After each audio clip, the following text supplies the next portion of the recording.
कौन कहता है आसमां में सुराख हो नहीं सकता, एक पत्थर तो तबीयत से उछालो यारो। जी हां, अपने इरादों को इतनी ऊंची उड़ान देने वाला सिर्फ एक ही नाम है और वो है दुष्यंत कुमार। और दुष्यंत की धड़कनों में बसा था भोपाल।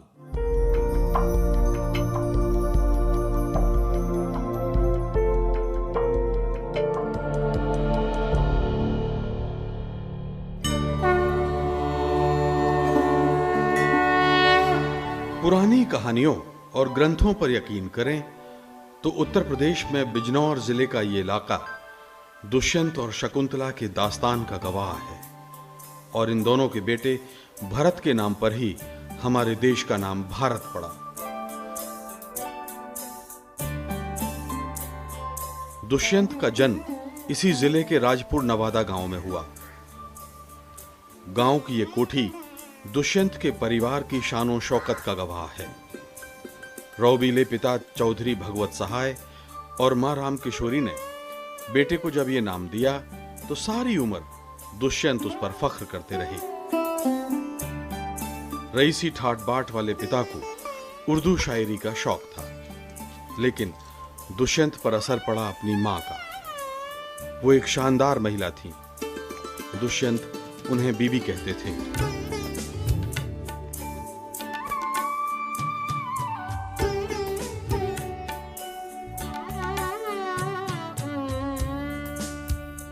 प्राइमरी स्कूल तक नजीबाबाद में पढ़े। इसके बाद नहटौर और चंदौसी में पढ़ाई। वहां से 12वीं पास की। यह आजादी के 1 साल बाद यानी 1948 की बात है। तब तक दुष्यंत तबीयत से कुछ आजाद नजर आने लगे थे। कैरियर से लेकर जाती मामलों में पिता से उनकी राय अलग दिखने लगी थी। अलबत्ता वो संस्कारों की सीमा नहीं लांघती थी। इसी दौर में एक बड़ी घटना हुई जिसका जिक्र हम आगे करेंगे। फिलहाल तो पिता की समस्या बेटे पर जिम्मेदारियों का बोझ डालने की थी। इस वजह से उन्होंने 18 साल के दुष्यंत के लिए अपने एक परिचित परिवार की सुंदर सी लड़की देखी और 30 नवंबर 1949 को 16 साल की राजेश्वरी को दुष्यंत ब्याह कर घर ले आए। राजेश्वरी के प्यार में डूबे दुष्यंत ने शादी के अगले ही दिन यानी 1 दिसंबर को दुल्हन को एक कविता भेंट कर दी। उसका कुछ हिस्सा इस प्रकार है। वो चपल बालिका भूली थी, कर रही लाज का भार वहन, झीने घूंघट पट से चमके, दो लाज भरे सुरमई नयन। मेरी एक बड़ी बहन जो है, कज़न जो थी मेरी, वो बिजनौर में उनकी शादी हुई थी। तो वहाँ पर ये तो कम आते जाते थे, पिताजी बहुत आते थे। तो उनसे पूछा होगा उन्होंने कि भाई आपका कोई बेटा है? कि बोला हाँ है। शादी लायक है? बोले हाँ है। तो बोले कि फिर हमारी एक बहन है, हमारी बड़ी बहन ने पूछा। बोले ठीक है, देख लेंगे ऐसा कुछ। तो फिर सगाई वगाई हुई, शादी हो गई। और पिता अब दुष्यंत को डिप्टी कलेक्टर देखना चाहते थे, लेकिन दुष्यंत साहित्य में हाथ आजमाना चाहते थे। पढ़ाई पूरी नहीं हुई थी, पत्नी का खर्च भी उठाना था और पत्नी उस समय ज्यादा पढ़ी लिखी नहीं थी। दुष्यंत के पिता ने उनका भी एडमिशन करा दिया। वो ससुराल में रहकर पढ़ रही थी और दुष्यंत इलाहाबाद में कॉलेज की पढ़ाई के लिए जा पहुंचे। पिताजी दोनों का खर्चा उठा रहे थे। इलाहाबाद से हिंदी में एमए की पढ़ाई के दौरान ही वो सिविल लाइंस इलाके में 2 कमरे का छोटा मकान किराए पर ले चुके थे। पत्नी को ले आए थे और बाद में पिता भी बन गए। आखिर पिता से कब तक पैसे लेते? कीरतपुर के एक प्राइवेट कॉलेज में नौकरी भी मिल गई, लेकिन पैसे बहुत कम थे और मन नहीं लग रहा था। सो नौकरी छोड़ दी और मुरादाबाद से बीटी किया। बीटी यानी कम से कम शिक्षक बनने की गारंटी तो थी ही। बेरोजगार दुष्यंत की मदद की हरिवंश राय बच्चन ने और ऑल इंडिया रेडियो दिल्ली में स्क्रिप्ट राइटर की नौकरी मिल गई। वेतन था 250 रुपए प्रति माह। जिंदगी करवट ले रही थी। दिल्ली के करोल बाग में हिंदी के जाने माने कवि भवानी प्रसाद मिश्र के साथ मिलकर एक मकान किराए पर ले लिया। तब इन दोनों की कंपनी में मोहन, राकेश और कमलेश्वर भी शामिल हो चुके थे। फिर तो इस चौकड़ी ने जमकर धमाल किया। परिवार भी बाद में साथ रहने आ गया, लेकिन महंगाई इतनी थी कि घर चलाना मुश्किल हो गया। उपाय खोजा गया। तय ये हुआ कि परिवार को मेरठ में रखें और वहां से रोज दिल्ली आएं। खर्च इसलिए अधिक था क्योंकि छोटे भाई मुन्नू जी, पत्नी राजेश्वरी और बेटे बेटी सभी को पढ़ाने की जिम्मेदारी भी शुरू हो गई थी। किसी तरह दिन कट रहे थे। इसी बीच भोपाल तबादला हो गया और तब से दुष्यंत भोपाली हो गए। उनको रहने के लिए बोले कि सबसे अच्छी जगह यही है, ना तो यहाँ दिल्ली जैसी भीड़ है, ना कोई ऐसी परेशानी है, सभी सुविधाएं हैं। जो उपन्यास हैं वो भी भोपाल में रहकर लिखे गए। तो एक प्रकार से ये तो आप कह ही सकते हैं कि भोपाल उनके जीवन का सबसे अहम अध्याय है।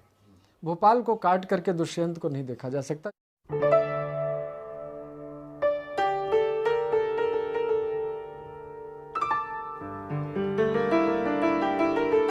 भोपाल उन्हें ऐसा भाया, जिंदगी छोड़ दी, शहर नहीं छोड़ा। आखिरी सांस तक भोपाल दुष्यंत के सीने में धड़कता रहा।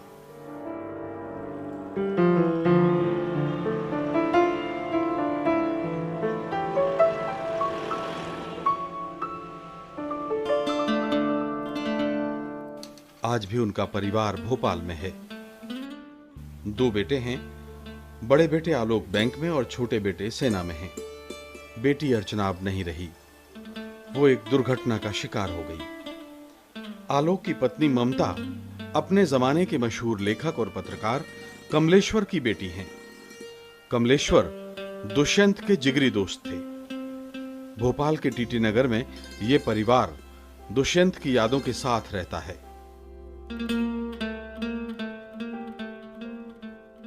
एक बार दिल्ली आए और उन्होंने मम्मी से कहा कि सामान बांधो और चलो। तो मम्मी ने कहा नहीं, आ जाने दो, मतलब पापा को कि आ जाए तो अब हम चलते हैं। बोले वो आ जाएगा, उसको आना होगा तो आ जाएगा। तो मुझे शायद ऐसा ध्यान है कि मुझे उन्होंने गोदी में उठाया। मम्मी ने कहा कि उसके पास तो जूते भी नहीं है, कुछ भी नहीं है। तो बोले नहीं, वो सब ले लेंगे भोपाल में। और स्टेशन गए हम लोग को लेके, मम्मी और मुझे। और ट्रेन में उस समय वो नहीं होती थी, मतलब खिड़कियाँ खुली होती थी पूरी और बार्स नहीं लगे रहते थे। तो इतनी भीड़, रिजर्वेशन तो था नहीं।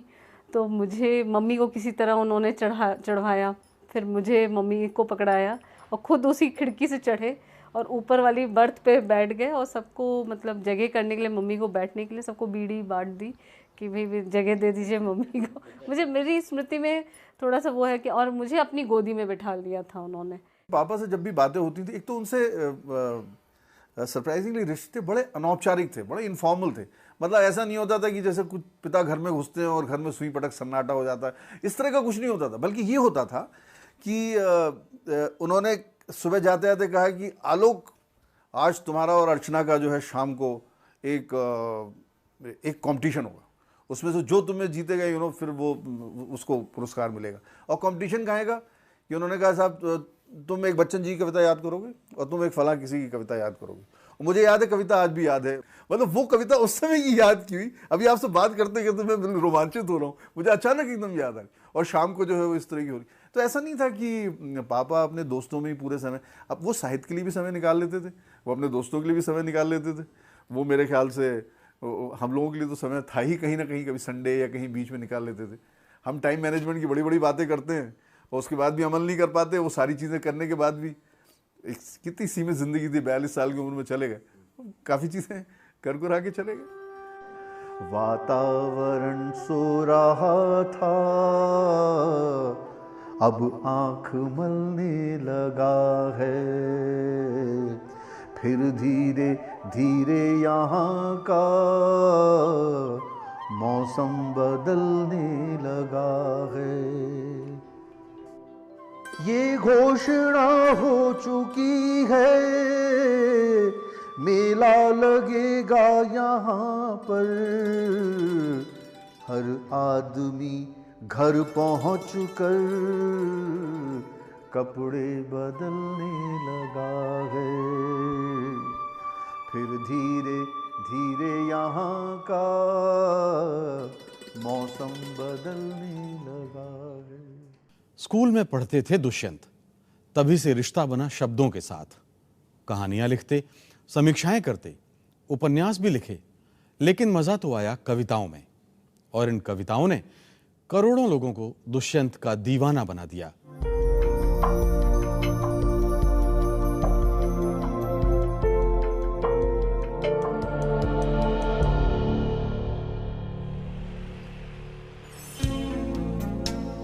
दुष्यंत भोपाल तो आ बसे थे रोजी रोटी के चक्कर में, लेकिन शब्दों की दुनिया में तो वो जा बसे थे बचपन में।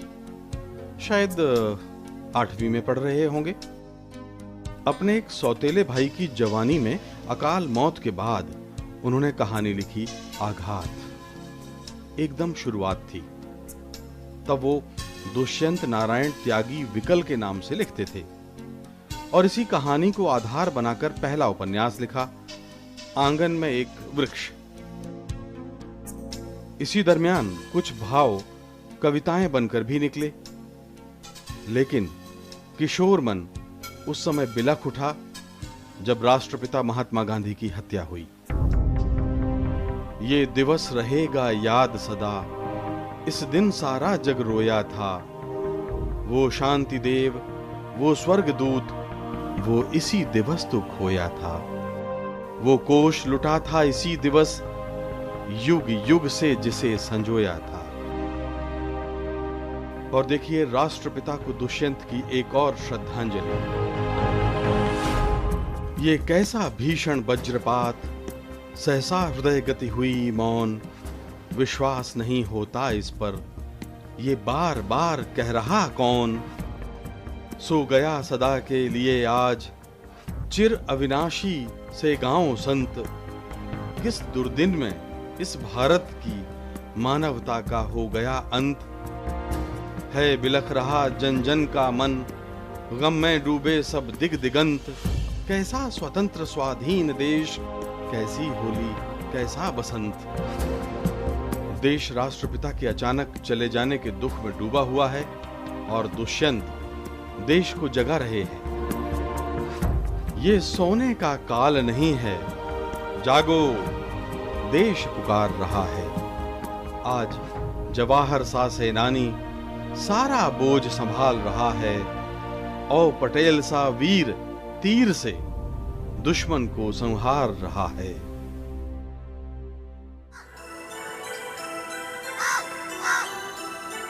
पढ़ने के लिए दुष्यंत ने घर छोड़ दिया था, और वो अब लिख रहे थे दुष्यंत परदेसी के नाम से। एकलव्य की तरह द्रोणाचार्य बना चुके थे उस दौर के शिखर कवि सुमित्रानंदन पंत को। पहली पांडुलिपि भी उन्हीं के चरणों में रख दी, कुछ ये कहते हुए कि जिनके पद चिन्हों को देख हुआ है चलने का अभ्यास, उन्हीं के चरणों में सस्नेह समर्पित मेरा प्रथम प्रयास।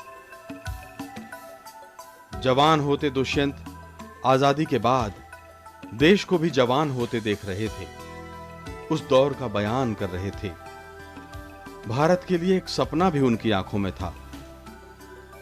कभी मत गाओ गाने गीले, कभी मत देखो स्वर्ग सजीले, निज साहस उद्योग लगन से भारत स्वर्ग समान बना दो, कभी तुम ऐसा गान बना दो।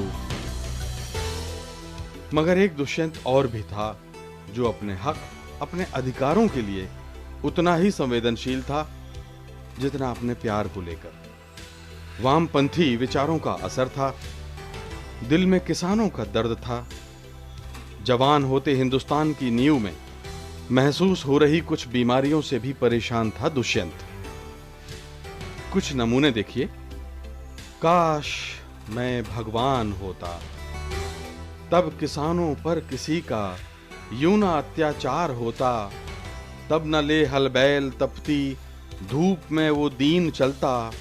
तब न यूं मजदूर पैसे के लिए मजबूर दिखता। तब न रोटी की फिक्र में इस तरह मजदूर बिकता। काश मैं भगवान होता। और किसान के लिए भाव भी दुष्यंत का ही है। उठ जाग, आज तो है किसान, हीरे मोती रुपए पैसे जिनके चरणों में पड़े हुए। तू सोच तनिक सबके सब हैं तेरे बल पर खड़े हुए। तू निश्चल भोला भाला है, तूने जग से धोखा खाया। तू जिनके भरता है पेट, उन्हीं के अत्याचारों का निशान। उठ जाग, आज तो है किसान। इस अलबेले शायर के मन की मजबूती देखिए। कहते हैं, हम सब समान हैं भारत में, मजदूर राज्य दिखला देंगे। पूंजीपतियों के छीन सभी आसन, किसान बिठला देंगे। और 1949 में वो सत्ता का दुरुपयोग करने वाले नेताओं पर हमला बोलते हैं। अधिकारों की कुर्सी पाकर वो हुए महामत वाले हैं। क्या यही था राम राज्य जिसको हमने अपना लक्ष्य बनाया था? क्या ये वही स्वराज है जिस पर अपना खून चढ़ाया था? वीर भगत सिंह चंद्रशेखर बापू इसके हित बलिदान हुए। जलियांवाला बाग होम क्या इसके लिए कराया था?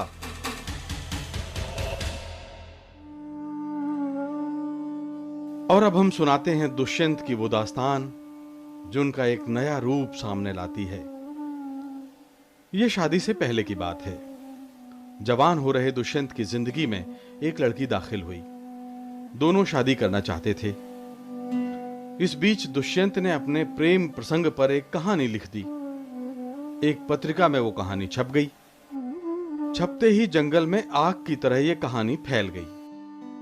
लड़की के घर वाले दुष्यंत के पास आए और कहा वो लड़की से शादी करें।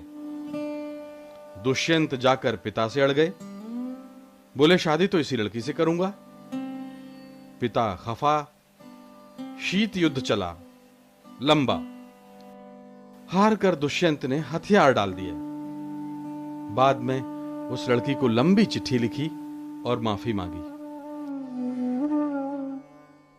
इस जीवन की और ना आशा, लौट रहा प्यासा का प्यासा।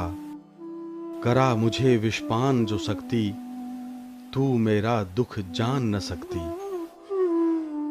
दुष्यंत ने अपने इस प्रेम को पत्नी से भी नहीं छिपाया। जो नहटौर में कोई मतलब उससे वो शादी भी करना चाहते थे, लेकिन पता नहीं किस वजह से उन्होंने मना कर दिया कि नहीं मुझे नहीं करना।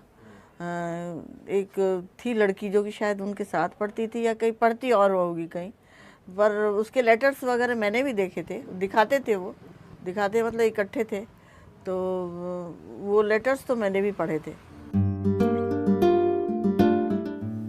वक्त पंख लगाकर उड़ता रहा। दुष्यंत का सोच पक रहा था। इसे आकार देने के लिए मासिक पत्रिका निकाली पुकार। ये पत्रिका चंदौसी के गोलागंज मोहल्ले से छपती थी। करीब 1.5 साल तक ये लगातार छपी। इसी दरमियान एक दिन एकलव्य को द्रोणाचार्य के दर्शन हो गए। तारीख थी 29 मार्च 1954। इलाहाबाद में कवि सम्मेलन। मंच पर संचालन कर रहे थे द्रोणाचार्य सुमित्रा नंदन पंत। सुबह सालाना परीक्षा का पेपर था और कवियों में दुष्यंत का नंबर 8वां था। रात 12 बजे के बाद नंबर आया। कविता पढ़ी, 10 रुपए मिले। गुरु ने शाबाशी दी। इसके बाद भागकर दुष्यंत ने सारी रात परीक्षा की तैयारी की। सुबह पेपर दिया और अव्वल नंबर पाए। क्यों ना आते? द्रोणाचार्य का आशीर्वाद जो था।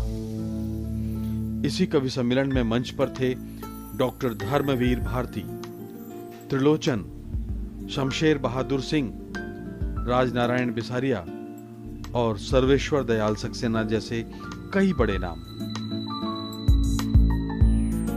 इलाहाबाद रास आने लगा।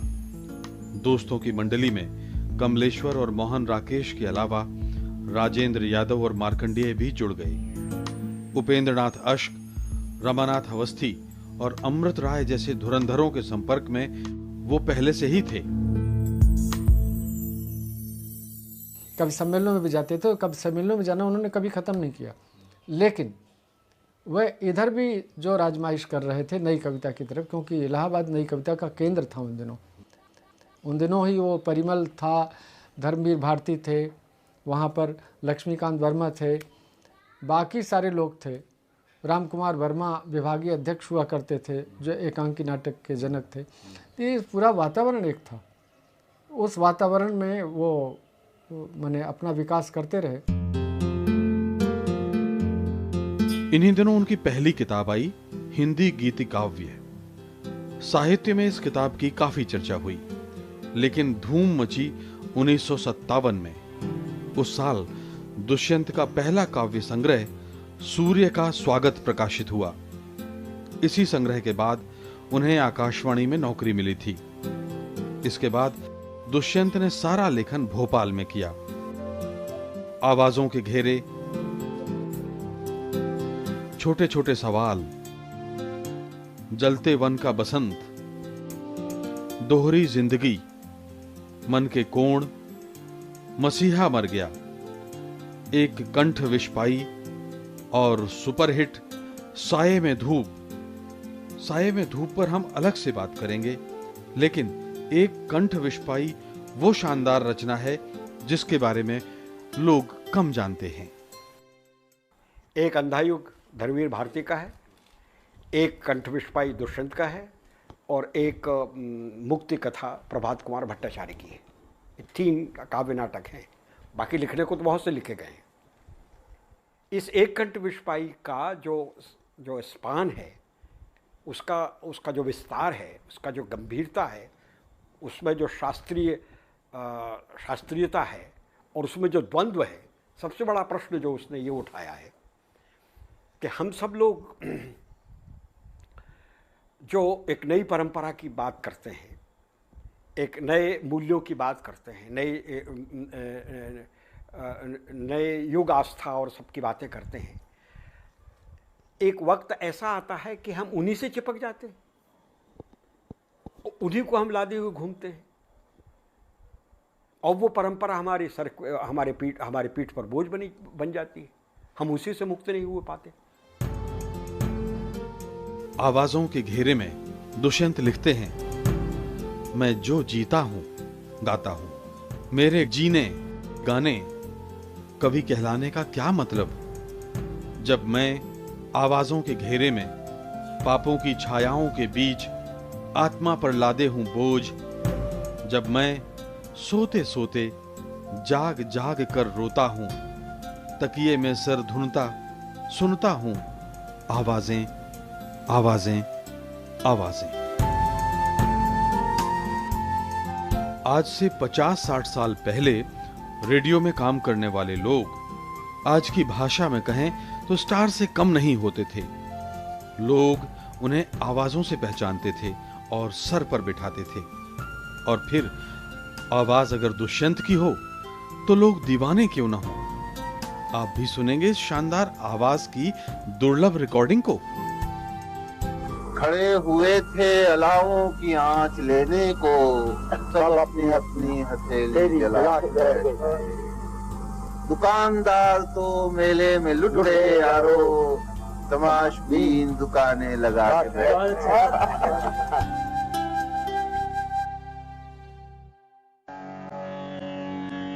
और एक दौर ऐसा भी आया जब शब्द और सुर के सितारे को लगा कि रेडियो के वट वृक्ष के नीचे वो कहीं गुम हो जाएगा, तो एक झटके में आकाशवाणी को अलविदा कह दिया। ये सरकारी व्यवस्था थी, उससे वो काफ़ी परेशान हो जाते थे और कभी कभी सोचते भी थे कि सरकारी नौकरी छोड़ देनी चाहिए, इसमें बहुत बंधन है, क्योंकि बंधन उन्हें अच्छा नहीं लगता था कोई भी। रेडियो से नाता टूटने के बाद भी उनकी आवाज आकाशवाणी पर सुनाई देती रही। वो अक्सर कार्यक्रमों की समीक्षा करते थे और इस दौरान उनका स्वर तो शांत होता था, मगर शब्द बेहद तीखे। जरा सुनिए।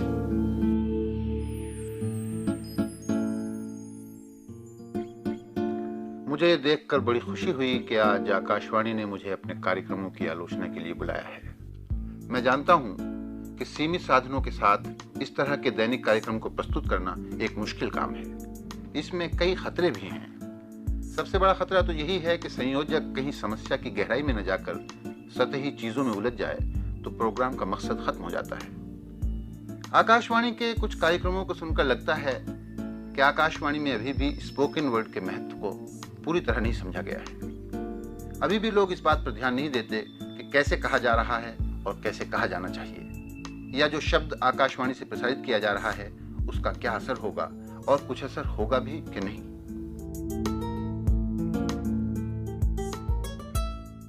और अब वक्त है एक ब्रेक का। ब्रेक के बाद भी जारी रहेगा प्रोग्राम उनकी नजर उनका शहर।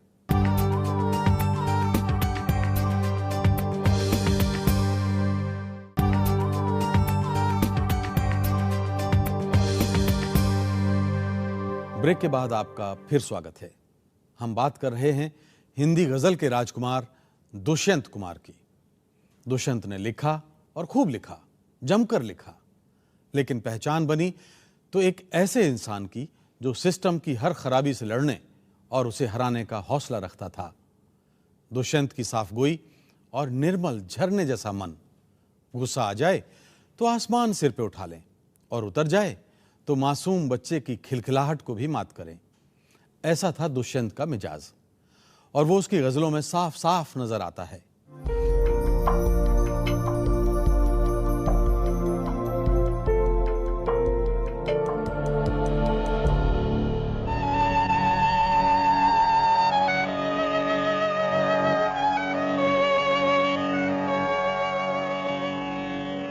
बीता हुआ कल था ऑल इंडिया रेडियो।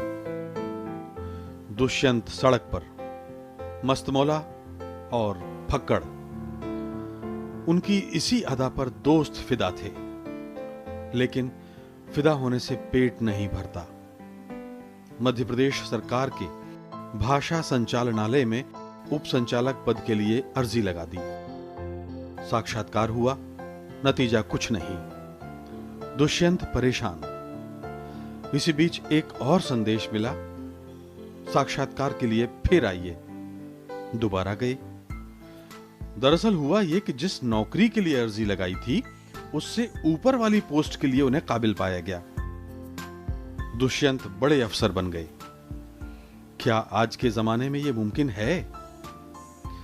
कुछ साल बाद वो प्रथम श्रेणी अधिकारी थे, लेकिन दुष्यंत तो था आम आदमी का दुष्यंत। अफसर कैसे बनता? जब मैं मंत्रिमंडल में था तो वो भाषा विभाग में थे और मैं भी भाषा विभाग का मंत्री था। मुंह फट तो मैं उनको नहीं कहता, लेकिन अपनी बात को बहुत ढंग से कह सकते थे और कहने में संकोच नहीं करते थे। बातचीत के संवाद जब वो करते थे, मिलना जुलना होता था, तो एक दो विनोद जरूर करते थे और विनोद सहते भी थे। उनके विनोद में व्यंग का पूरा पुट होता था। कुली से लेकर कबाड़ी तक और संतरी से लेकर सांसद तक सभी दुष्यंत की मंडली में। किसी ने नखरे दिखाए तो मंडली से आउट। एक बार अपने विभाग के आईएएस सचिव से रार ठान बैठे, उनके खिलाफ मुहिम छेड़ दी। सचिव ने हार कर दुष्यंत से समझौते की बात चलाई। दुष्यंत ने मना कर दिया।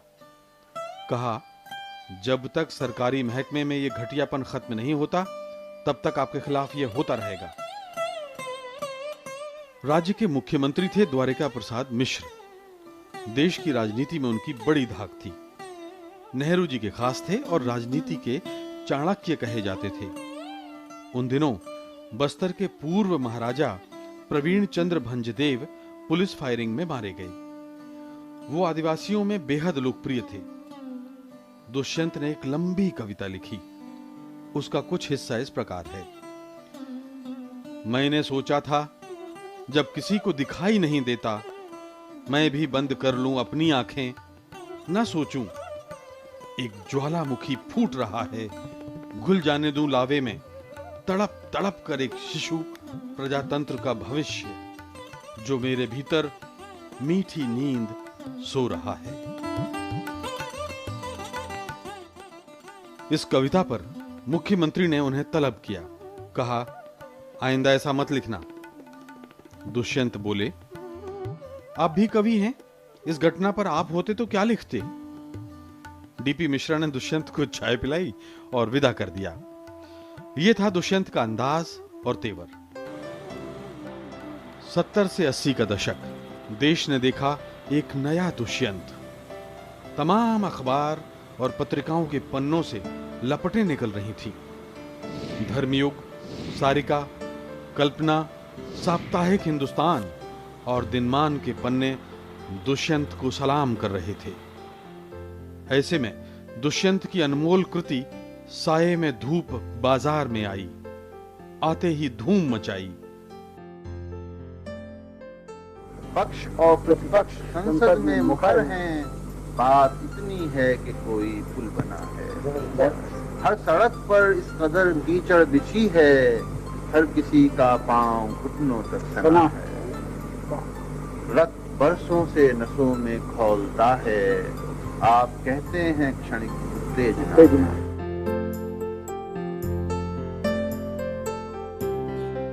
लोग दुष्यंत की गजलों के दीवाने हो गए। आम आवाम ने पहली बार गजल को आंदोलन बनते देखा। हो गई है पीर पर्वत से पिघलनी चाहिए, इस हिमालय से कोई गंगा निकलनी चाहिए। हो गई है सिर्फ हंगामा खड़ा करना मेरा मकसद नहीं, मेरी कोशिश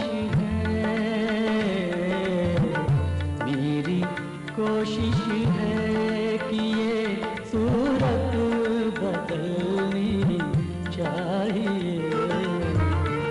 मेरे सीने में नहीं तो तेरे सीने में सही, वो कहीं भी आग, वो कहीं भी आग, लेकिन आग जलनी चाहिए।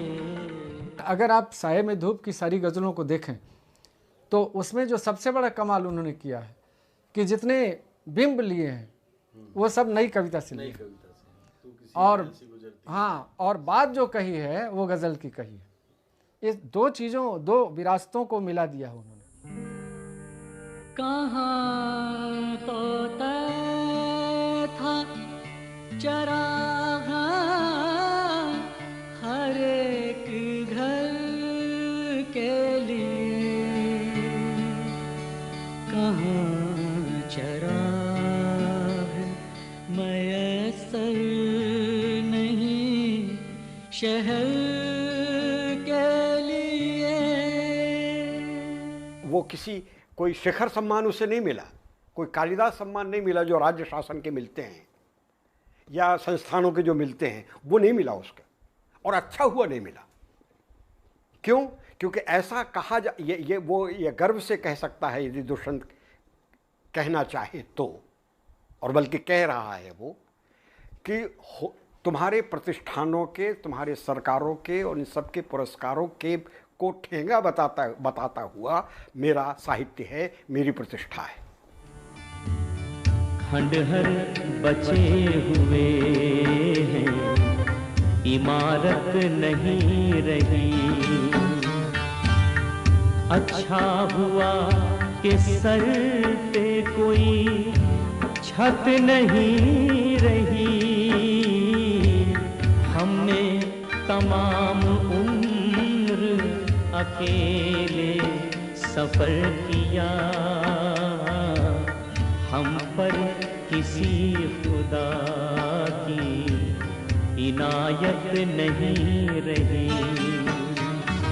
हिम्मत से सच कहो तो बुरा मानते हैं लोग, रो रो के बात कहने की आदत नहीं रही। लेकिन दुष्यंत की गजलों में सिर्फ आम आदमी का गुस्सा नहीं था। तुमने इस तालाब में रोहू पकड़ने के लिए छोटी छोटी मछलियां चारा बनाकर फेंक दी। अरे हम ही खा लेते, सुबह को भूख लगती है बहुत। तुमने बासी रोटियां नाहक उठाकर फेंक दी। उनमें इंसानियत से जुड़ी तमाम संवेदनाएं थीं। अपनी गजल के बारे में वो लिखते हैं, मुझे अपने बारे में कभी मुगालते नहीं रहे। मैं मानता हूं मैं गालिब नहीं हूं, लेकिन मैं ये भी नहीं मानता कि मेरी तकलीफ गालिब से कम है या मैंने उसे कम शिद्दत से महसूस किया है। मैं तो ये मानता हूं कि उर्दू और हिंदी दोनों सगी बहनें हैं और दोनों जब अपने ऊंचे सिंहासनों से उतरकर आम आदमी के पास आती हैं